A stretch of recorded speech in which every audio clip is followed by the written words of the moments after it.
मैंने क्या बोला था कि अगर आप मास्टर सीरीज कर लेते हो तो आप अपने स्कूल में टॉप करेंगे, एक भी नंबर नहीं कटेगा आपका, सब कुछ है इसके अंदर। तो ये स्ट्रेट लाइन की मैंने बनवा दी, आपकी मोशन है। कौन सा चैप्टर पढ़ रहे हैं हम लोग? One dimension. और इसके अंदर जो मास्टर सीरीज मैं आज दे रही हूँ, ये कॉम्पिटेटिव क्वेश्चंस को सॉल्व करने में तो आपको हेल्प करेगी जब हम क्वीन सीरीज करेंगे, बट ये स्कूल लेवल पे टॉप करने के लिए काफी है, और मेरी टेस्ट में। तो इस पर अपना नेम लिख लें। तो ये जो मास्टर सीरीज है ये इंक्लूड करती है क्वेश्चन 1, 2, 3, 5 मार्क्स। इसके अंदर लॉजिक वाले क्वेश्चन भी हैं, कंसेप्ट वाले क्वेश्चन भी हैं, न्यूमेरिकल भी हैं। और अकेला फिजिक्स ऐसा सब्जेक्ट है जो आपसे ज्यादा टाइम मांगेगा। मैं ये पहले भी बता चुकी हूँ, अभी मैं अंश को समझा रही थी कि जैसे स्टूडेंट जब अपना टाइम टेबल बनाता है तो वो जनरली ये सोचता है कि हमें तीनों सब्जेक्ट पढ़ने हैं और पढ़ने भी होते हैं, तो वो तीनों सब्जेक्ट को टाइम टेबल में इक्वल टाइम देता है। तो आपका फिजिक्स में स्कोर करना मुश्किल होगा। एक्सेप्शनली तो बातें लगेंगी, आपको कम पढ़ के समझ आता है, बट ये टाइम मांगता है। अगर आप चाहते हो इक्वल स्कोर इन्हीं के बराबर, तो आपको जितना टाइम आप फिजिक्स को दे रहे हो वो केमिस्ट्री प्लस मैथ्स के इक्वल होना चाहिए। बायो में भी, बायो तो वैसे ही स्टूडेंट सोचता है, और मैथ्स एक ऐसा सब्जेक्ट है जो अपना टाइम ले लेता है, क्योंकि टीचर तो फॉर्मूला बताएगा तुम्हें और एक क्वेश्चन करा देगा, उसमें 50 क्वेश्चन होंगे एक्सरसाइज में, तुम्हें घर के लिए मिल गए, तो अब वो तुम्हें तुमसे अपना टाइम निकाल लेगा, और तुम्हें 1 घंटे की जगह तुम उसे 3 घंटे पढ़ लेते हो मैथ्स को, मजबूरी है। लेकिन फिजिक्स में फिजिक्स मांगता नहीं है टाइम, तुम्हारा स्कोर गिरा देगा बस। अगर जो अच्छा स्कोर करना चाहते हो तो 1 आवर फिजिक्स, 1 आवर केमिस्ट्री, तो 2 आवर मैथ्स फिजिक्स को देना है, जितना भी इसको टाइम दे दो। सपोज आप 3 आवर दे दो मैथ्स को मजबूरी में, तो 3 + 1 4 आवर दे देना इसे। तो अगर मैथ्स में 99 आएंगे तो फिजिक्स में भी मेरी है 100 लिख देते, क्या बुराई। लेकिन अगर तुमने टाइम घटाया इसका तो इतना बुरा स्कोर आता है फिजिक्स में, आप लोग यकीन नहीं कर सकते। सबसे कम रह जाते हैं फिजिक्स में, रह गए 45, पता चलेगा नहीं, पेपर पूरा करके आओगे। तो ये आप याद रखेंगे। आज हम आगे शुरुआत कर रहे हैं, सुनते जाओ, बिकॉज बेटा ये टर्म भी आप लोग जानते हो, फिर इसके क्वेश्चन करेंगे। वेलोसिटी और स्पीड तो ब्रीफ कर लेना बाद में से, क्योंकि इसके टर्म्स की जरूरत पड़ती है। तो स्पीड क्या होती है बेटा? कोई भी बॉडी जो टोटल डिस्टेंस कवर करती है, total distance covered by a body, किसके इक्वल होता है? Total time taken by the body. Time taken, चाहो तो मेरे साथ साथ लिख भी सकते हो, दोबारा नहीं लिखना पड़ेगा, क्योंकि ये हालांकि आपको पता है बट कुछ नया भी ऐड होगा इसमें। तो टोटल डिस्टेंस की डेफिनेशन भी है, total distance covered to the total time taken by the body. It is always positive. हमेशा कैसी होगी? पॉजिटिव होगी। स्केलर क्वांटिटी है और इसका SI यूनिट मीटर पर सेकेंड। डायमेंशन इसका M0L1D-, ये हम ऑलरेडी पढ़ चुके हैं। ये इसके अगर हम टाइप्स की बात करें तो इसमें होती है यूनिफॉर्म स्पीड, जिसमें body equal distance equal time, equal distance equal time interval, equal distance in equal time interval, uniform speed होगी। नंबर 2 बी पार्ट कर लेते हैं, non uniform speed, unequal distances in equal time interval, average speed. 11th में तुम्हें सबसे ज्यादा इस पर ही क्वेश्चन मिलेंगे। एवरेज स्पीड, एवरेज स्पीड क्या होती है बेटा? Total distance covered by a body upon total time. इसको वी एवरेज से लिखते हैं, बस इसमें टोटल हो जाता है। अगर बॉडी ने total distance x1 + x2 + x3 कितना भी कवर करेगा, टाइम t1 + t2 + t3 कितना भी कवर करेगा, वी एवरेज इसका सिंबल होता है। और वेलोसिटी क्या होती है? डिस्प्लेसमेंट अपॉन टाइम, क्योंकि फिर डायरेक्ट इसकी क्वेश्चन करा दूंगी। डिस्प्लेसमेंट अपॉन टाइम होती है, और इसे इट में बी पॉजिटिव, नेगेटिव और जीरो। SI यूनिट मीटर पर सेकेंड होगी इसकी। ये वेक्टर क्वांटिटी है और इसका डायमेंशन क्या होता है m0 l t minus 1।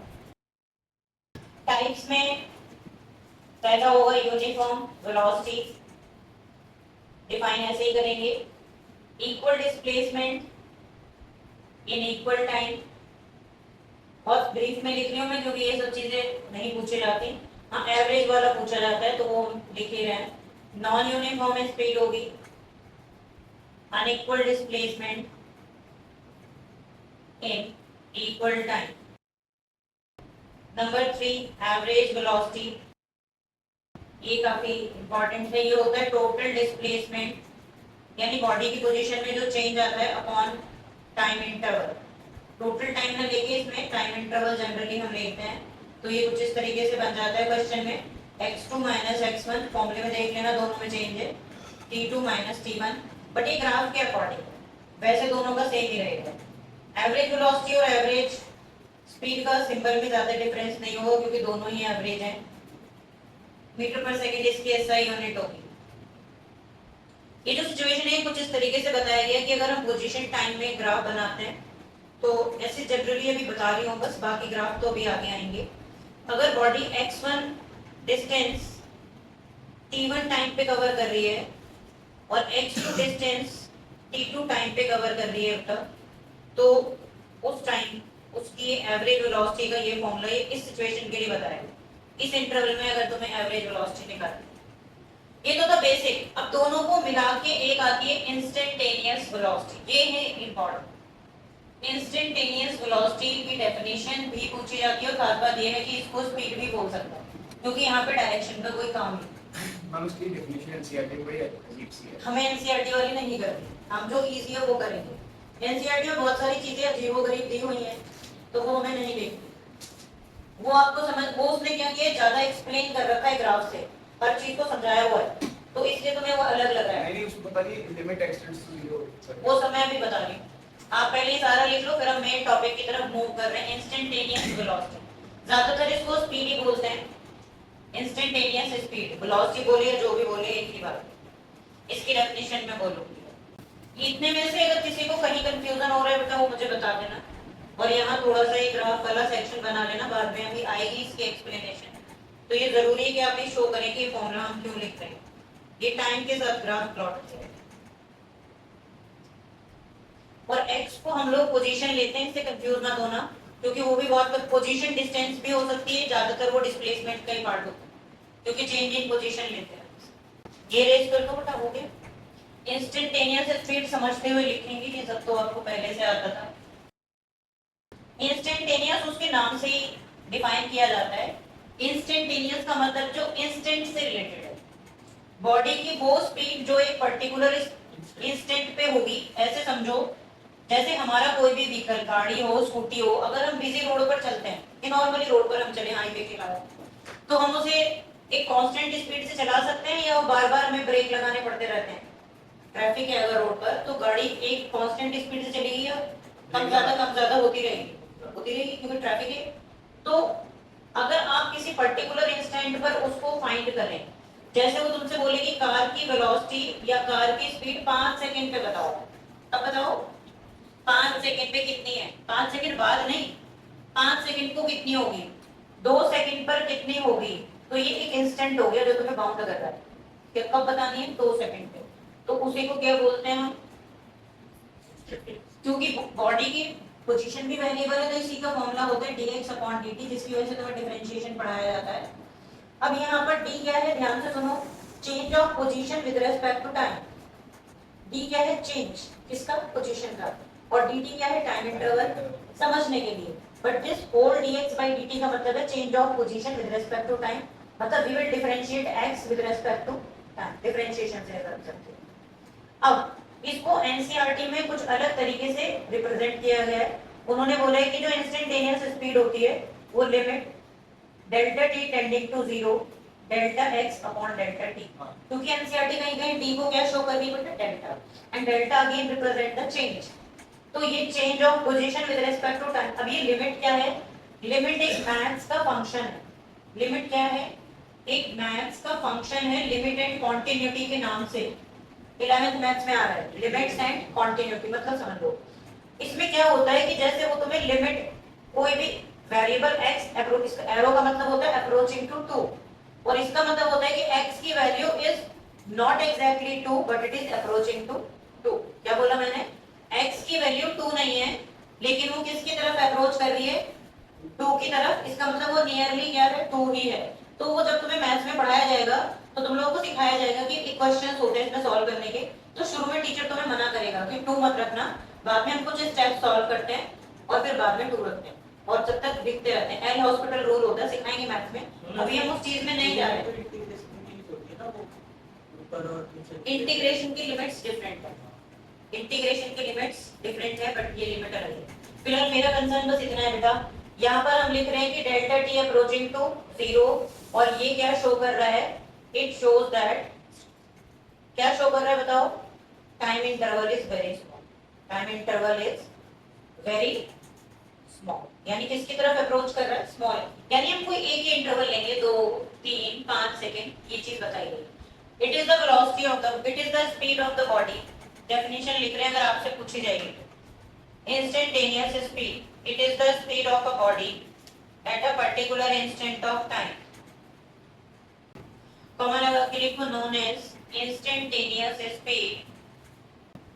Formula लिख लो और इसका SI यूनिट मीटर पर सेकंड ही होता है बेटा। डायमेंशन वगैरह सेम रहेगी क्योंकि वेलोसिटी चाहे कोई भी हो it will not change. Instantaneous speed बोलो या वेलोसिटी बोलो एक ही बात है। यूज कहां पर है इसका? एक क्वेश्चन करते हैं। जैसे एक क्वेश्चन में आपको मैं इसे करके बता रही हूँ, ये इसका क्वेश्चन आप लोगों के लिए श्योर है, आपके स्कूल एग्जाम में इससे क्वेश्चन आएगा। जब भी 1D आएगा तो इंस्टेंटेनियस का क्वेश्चन जरूर है। मैं एक क्वेश्चन की हेल्प से आपको dx अपॉन dt, ये वाला फॉर्मूला एनसीईआरटी में रिप्रेजेंटेशन के लिए हमारे किसी काम का नहीं और वो वाला फॉर्मूला हमारे काम का है, तो ये वाला फॉर्मूला लिख देना। ये इसका फॉर्मूला है बेटा, इंस्टेंटेनियस स्पीड लिखो, वेलोसिटी बोलो, क्यों फर्क नहीं है? क्योंकि वो एक मोमेंट पर है बस। क्वेश्चन कर लेते हैं चलो उसका, फिर हम आगे बढ़ेंगे। तो लिखो, पहले मैं डिक्टेट कर रही हूँ, फिर बहुत सारे क्वेश्चन है मास्टर सीरीज में, वो मैं टिक करा दूँ। Find initial velocity and acceleration of a particle at t is equal to 2 seconds if its position is given by यहाँ ध्यान दो, x is equal to at square plus bt plus c। मैंने जानबूझकर a b c लिए हैं ताकि आप लोग नंबर्स में तो हम कर ही लेंगे, यहाँ पर आप लिख लेंगे where a b c are constants, right. अब आप सॉल्व करें। ये जब भी ऐसे बोलेगा ना कि इसकी वेलोसिटी निकालो ऐसी सिचुएशन में, तो बाय डिफॉल्ट कौन सी वाली वेलोसिटी होती है बेटा? इंस्टेंटेनियस ही होती है। सॉल्व करते हैं। कांस्टेंट का डिफरेंशिएशन तब 0 होता है जब वो अकेला होता है। अगर कांस्टेंट अकेला है तो उसका डिफरेंशिएशन 0 होगा, लेकिन वो अगर वेरिएबल के साथ है तो नहीं होगा। देखो मैं करके बता रही हूँ, आप लोग मैच कर लेना बेटा। पहले हम लोग पोजीशन दिया है, वेलोसिटी निकालेंगे, और वेलोसिटी क्या होती है अभी आप लोगों ने पढ़ा, बताओ क्या होगी बेटा? dx upon dt। तो v is equal to dy dt of at square plus bt plus c। Solve करो, इसको डिफरेंशिएट करो, a 2t आ जाएगा इसका, और ये कितना होगा? t की पावर 1 है तो प्लस b हो गया, और c का कितना आ गया बेटा? तो कितना आ गया? 2at plus b। ये वेलोसिटी आ गई है, ये ही इंस्टेंटेनियस वेलोसिटी है। लेकिन उसने कब बोली है? t इज इक्वल टू, ये जो मैंने निकाला है इसको क्या बोलते हैं बेटा? Instantaneous velocity. लेकिन तब पहले आपको इसमें क्या पुट करना पड़ेगा? Put t is equal to 2। तो v इज इक्वल टू कितना आएगा? 2a into 2 plus b। v is equal to कितना आ गया? 4a plus b मीटर पर सेकंड। कोई प्रॉब्लम किसी को? क्या आ गया बेटा? 4a plus b मीटर पर सेकंड। अब लेकिन ये याद रखना कि ये फाइनाइट वेलोसिटी है, बट हमारे काम की इक्वेशन ये होती है जब आपको एक्सीलरेशन निकालना है। तो अब ऐसे ही मैं आपको डायरेक्ट बता रही हूँ, क्योंकि वैसे तो ये कंपटीशन में आया हुआ क्वेश्चन है, बट मैं एडवांस में करा रही हूँ। एक्सीलरेशन भी क्या होगा, dv अपॉन dt। पढ़ाया नहीं है मैंने अभी, बट बता रही हूँ आपको, आएगा अगली क्लास में। इंस्टेंटेनियस एक्सीलरेशन, इसको क्या बोलते हैं स्टूडेंट्स, इंस्टेंटेनियस है। तो अब ये वाली वैल्यू उठाना, बी अवेयर, ये मत उठा लेना, गलत हो जाएगा। ये उठाना तो क्या आएगा, d by d t of 280 plus b. तो अब यहाँ पे t का तो 1 हो गया, 2a और b का क्या हो गया 0। तो अब बाई चांस a से a में कंफ्यूजन ना हो जाए तो एक्सीलरेशन लिख लो। एक्सीलरेशन क्या हो गया बेटा, 2a मीटर पर सेकेंड स्क्वायर। अब वो बोल रहे हैं put t is equal to 2 second, तो यहाँ पर तो t आएगा, तो ये तो कांस्टेंट एक्सीलरेशन हो गया। तो एक्सीलरेशन 2 पर भी कितना आएगा, 2a मीटर पर सेकेंड। ये इसके फाइनल आंसर्स हैं। एक क्वेश्चन और कर रहे हैं फिर आगे। ये नॉर्मल था, इसमें ऑप्शंस में एक्सीलरेशन पूछा गया था, जेई में आ चुका है ये क्वेश्चन मेंस में। तो बस उसने, ये तो मैंने तुम्हें स्कूल के हिसाब से कराया था, उसने पूछा था एक्सीलरेशन है t is equal to 2, 4 option दिए हुए थे, तो उसमें 2a वाला ऑप्शन ही करेक्ट था। अगर वो सपोज a और b की वैल्यूज आपको दे देता है बेटा, तो फिर आप नंबर में आंसर लिखो। आप ये लिख लो, फिर उसको भी मैं बताती हूँ। नेक्स्ट क्वेश्चन देखो, मैं यहाँ पर तब तक लिख देती हूँ, ये लोग नोट कर रहे हैं। The position of an object moving along x-axis is x is equal to a plus bt square। Similar question है तो आप लोग मुझे आंसर बताना। where a is equal to 8.5 and b is equal to 2.5। ऐसे फिजिक्स में वो परेशान करने के लिए करता है। a को दिया है उसने 8.5 मीटर, b को दिया है 2.5 मीटर पर second square, and t is time, t is in seconds। Find a part, velocity at t is equal to 0 and t is equal to 2 seconds। उसने बोला है velocity at t is equal to 0 and t is equal to 2.0 seconds। अब देखो ये लिखने का भी कोई सेंस नहीं है, वो 2 भी लिख सकता था, बट फाइंड उसको ज्यादा प्रिसाइज किया है उसने। बी पार्ट में लिखो, find average velocity, find average velocity between t is equal to 2 to t is equal to 4 seconds। ऐसे उसने लिख के लिया है। वेलोसिटी जब भी टाइम पे पूछे तो समझ जाना इंस्टेंटेनियस पूछ रहा है। सॉल्व करके बताओ, मैं वेट कर रही हूँ, जल्दी ना करे कोई भी, आप बहुत ध्यान से सॉल्व करें। Take your time and do step wise, not directly वो जेई में करना, अभी सीख रहे हो, डू स्टेप वाइज। स्कूल में स्टेप के भी मार्क्स हैं, बोर्ड्स में भी होते हैं। जो लोग जेई की तैयारी करते हैं, कुछ बच्चे ऐसे करते हैं बोर्ड्स में डायरेक्ट क्वेश्चन कराते हैं, मार्क्स नहीं मिलते हैं, कट जाते हैं। एमसीक्यू में करो, एमसीक्यूज हैं डायरेक्ट करने के लिए, उसमें अपना दिमाग चला सकते हो। जब आपका आंसर आ जाए तो बता दो, आपको जितना समझ आ रहा है आप करो। दोनों आंसर आ गए तो बता दो मेरे को। ए पार्ट का आंसर आ रहा है आपका, जब t 0 होगा तो 0 होगा और वेलोसिटी, और दूसरे पार्ट में क्या आ रही है 10 मीटर पर सेकंड। बी पार्ट का आंसर बताओ। अभी तो लिखवाया, टर्न करके पेज देख लो पीछे बैक में, बिल्कुल वही लगेगा जब एवरेज स्पीड तो पूछी नहीं है, एवरेज वेलोसिटी पूछी। और कोई बताए, एवरेज वेलोसिटी 15 मीटर पर सेकंड एक स्टूडेंट ने बताया, एक ने 6 बताया, और बताओ 5। देखो सारे जेई के ऑप्शन मिल जाते हैं आपको। और बोलो, चलिए अब मैं कर देती हूँ, टाइम इज ओवर, 15 आ रहा है। अब देखो जिन लोगों ने गलतियां की हैं, कहाँ कहाँ क्या क्या गलती हुई है समझते हैं। देखो क्वेश्चन सेम था, आपको पोजीशन दिया है बेटा, तो आप देखो पहले पार्ट में उसने एवरेज वेलोसिटी पूछी है, यहाँ ध्यान दो। ए पार्ट में आपको एवरेज वेलोसिटी निकालनी है, क्या फॉर्मूला लगाओगे, ए पार्ट में सिर्फ वेलोसिटी निकालनी है, और जब ऐसे देगा तो इसका मतलब कौन सी वेलोसिटी निकालनी है, we will use dx upon dt। आपने से ज्यादातर ने सही कर लिया है। a plus bt स्क्वायर क्या होगा बेटा इसका, a का 0 हो गया, जल्दीबाजी ना करें बिल्कुल भी, a का 0 हो गया, b और ये 2t, तो कौन आया 2bt। अब इसमें पुट करो t को 0 तो वेलोसिटी 0, पुट करो t को 2 तो वेलोसिटी क्या आएगी 2 इंटू बी की वैल्यू कितनी है 2.5 इंटू 2, जो कि पहले ही सूर्यांश ने बता दिए थे। दोनों आंसर ये उसके सही हैं, ठीक है। अब बी पार्ट में चले जाते हैं, तो बी पार्ट में आपको एवरेज वेलोसिटी निकालनी है। यहाँ कंफ्यूज हो जाता है स्टूडेंट। बी पार्ट में बेटा जब आप एवरेज वेलोसिटी का जो फॉर्मूला मैंने अभी लिखवाया आपको, changing position upon time interval, ये बोला है। तो इसमें ध्यान रखना है, आपको पोजीशन निकालनी है 2 सेकंड पे और 4 सेकंड पे। तो शॉर्ट में देखो अगर करना है तो पोजीशन निकालनी है 2 सेकंड पे और पोजीशन निकालनी है 4 सेकंड, ये तरीका होता है। और x2 x1 लिखा है मैंने, तो पहले कौन सा वाला आएगा, क्योंकि ये हम t1 ले लेंगे और ये क्या ले लेंगे t2, तो यहाँ पहले 4 आएगा और ये कहाँ आएगा 2, और नीचे क्या आएगा 4 - 2। अब ये x4 निकालेंगे कैसे, x4 निकालने के लिए आप इस इक्वेशन में चले जाओ और t की जगह पे क्या पुट कर दोगे बेटा 4। ये बात समझ आ गई, यही की पॉइंट है। आप बताओ बेटा, अलग से निकाल के बताओ। ये तो यहाँ पर देखो x4 कैसे निकालेंगे, आपको यूज करना है गिवन इक्वेशन को a + b 4 का स्क्वायर, और x2 कैसे निकालोगे बेटा a + b 2 का स्क्वायर, ये थी इसकी कहानी।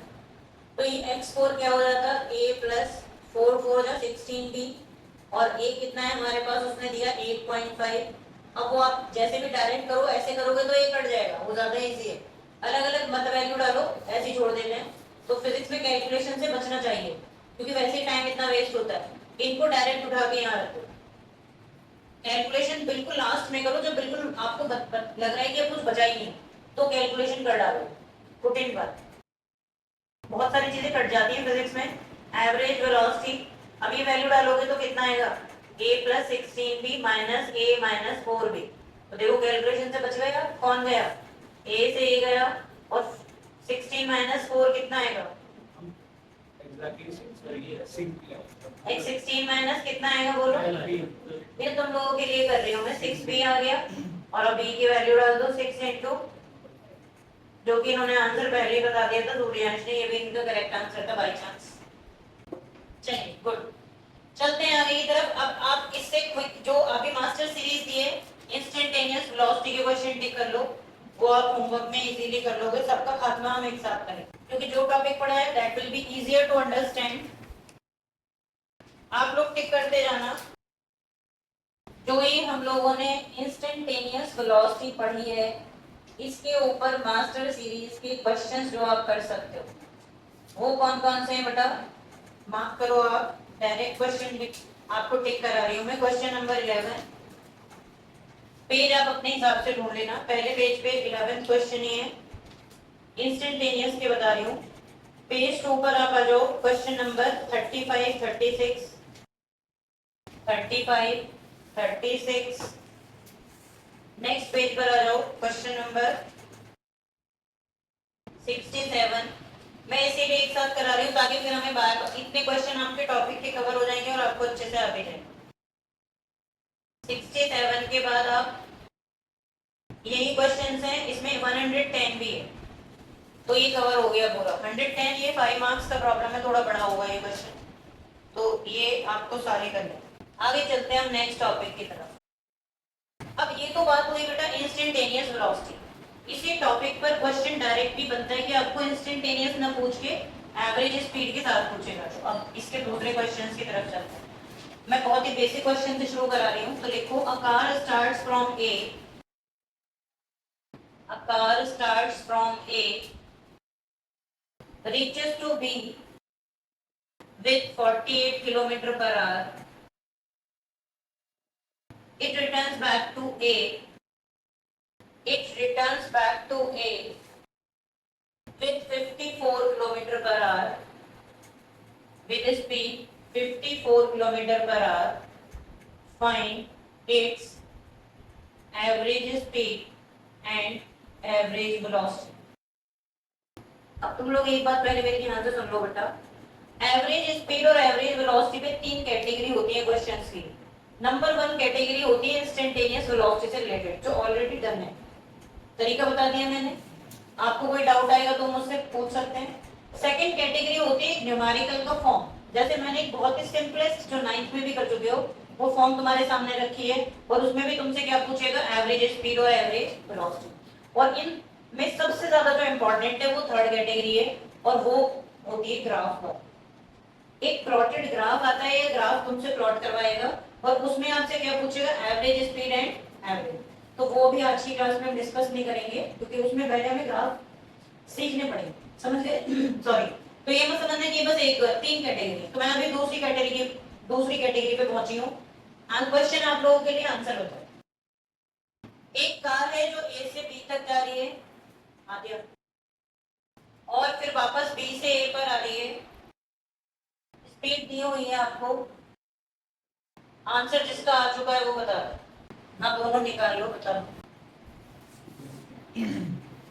अपना टाइम को, हमें जल्दी कोई नहीं है समझने की, मुझे कोई दिक्कत नहीं है, अगर आपको नहीं समझ आता तो आप मुझे बिल्कुल क्लियरली बता सकते हैं। इसमें एक 64 क्वेश्चन भी है बेटा, वो रह गया बीच में, 67 से पहले 64 है, वो सब ऐड कर लो। वो सिंपल है तो पहले सिंपल वाले वो आपसे हो जाए, बोलो बेटा। हाँ, अब देखो मैं आप लोगों का टाइम ओवर हो गया, किसी ने आंसर निकाले तो बताओ। एवरेज स्पीड की एवरेज वेलोसिटी बता दो, 0 वाली। अब मैं समझा दूं, आपका हुआ करेगा, आपने किया तो देखो, ये बेसिक क्वेश्चन है पर फिर भी मैं आपको इसे पूरा सॉल्व करके बता रही हूँ और आप लोग भी सीखो। इस कैटेगरी पर भी क्वेश्चन बनता है, ध्यान देना। एक कार 48 किलोमीटर पर आवर से चल रही है बेटा, ए से बी की तरफ जा रही है और बी से ए की तरफ वापस आई 54 किलोमीटर पर आवर से, ए पर पहुंच गई वापस। क्वेश्चन में सबसे पहले तुम्हें जब भी न्यूमेरिकल सामने आता है, जो भी गिवन इंफॉर्मेशन है उसके बारे में नोट करने के बाद सबसे पहले आप ये सोचेंगे कि हमें पूछा क्या है। पहला स्टेप क्या होगा कि हमें फाइंड क्या करना है, तो आप उससे जज कर पाओगे कि हमें दो चीजें फाइंड करनी है। Number 1 average speed, number 2 average, कोई प्रॉब्लम? जब आपको ये पता चल जाए फिर उनके फॉर्मूले सोचो। एवरेज वेलोसिटी के लिए फॉर्मूला क्या होता है, total displacement upon time interval.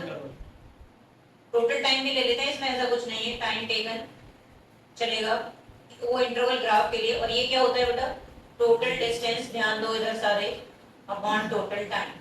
अब मेरे पास दो प्रॉब्लम है इसमें। नंबर 1 डिस्टेंस दिया ही नहीं है, ए से बी तक का डिस्टेंस पता ही नहीं है। नंबर 2 टाइम की कोई बात नहीं है, तो दोनों प्रॉब्लम आ गई। तो अब तुम्हें ऐसे भी क्या करना होता है, डिस्टेंस हम इमेजिन कर लेते हैं x किलोमीटर, और कोई रास्ता नहीं है। अब ऑब्वियस है जितना जाने का डिस्टेंस होगा बेटा उतना ही डिस्टेंस वापस आने का होगा, ये बात मानते हैं? अरे बोलो, स्पीड ही तो अलग है। आप घर से स्कूल जाते हो और अगर आपका रास्ता सेम है तो डिस्टेंस तो सेम ही होगा, स्पीड में चेंज। तो अब आपने जाने का और आने का जैसे ही आप डिस्टेंस लेते हो तो आपके पास टोटल डिस्टेंस कितनी आएगी बेटा, x plus x। Time same रहेगा क्या? नहीं, अलग लगेगा। तो यहाँ पे टाइम t1 ले लेते हैं और यहाँ पर टाइम क्या ले लेते हैं, ये जाने का टाइम और ये आने का टाइम। और यहाँ देखना डिस्प्लेसमेंट क्या होगा, अभी मैं साथ साथ बता रही हूँ, चॉइस। Very good. आप घर पर ए पर थी कार और ए पर ही वापस आ गए, तो डिस्प्लेसमेंट क्या होता है, चेंज इन पोजीशन, जो क्या हो गया उसका 0। और टाइम चाहे जो भी लगे हमारी प्रॉब्लम नहीं है, आंसर पहला एवरेज वेलोसिटी 0 है। एवरेज वेलोसिटी क्या आएगी, 0, जब बॉडी जहां से चले और वहीं वापस आ जाए। अब इसको समझो, ये जो टाइम नहीं दिया फिर हम क्या करें स्टूडेंट्स, टाइम को हम लोग डिस्टेंस अपॉन स्पीड से निकालेंगे।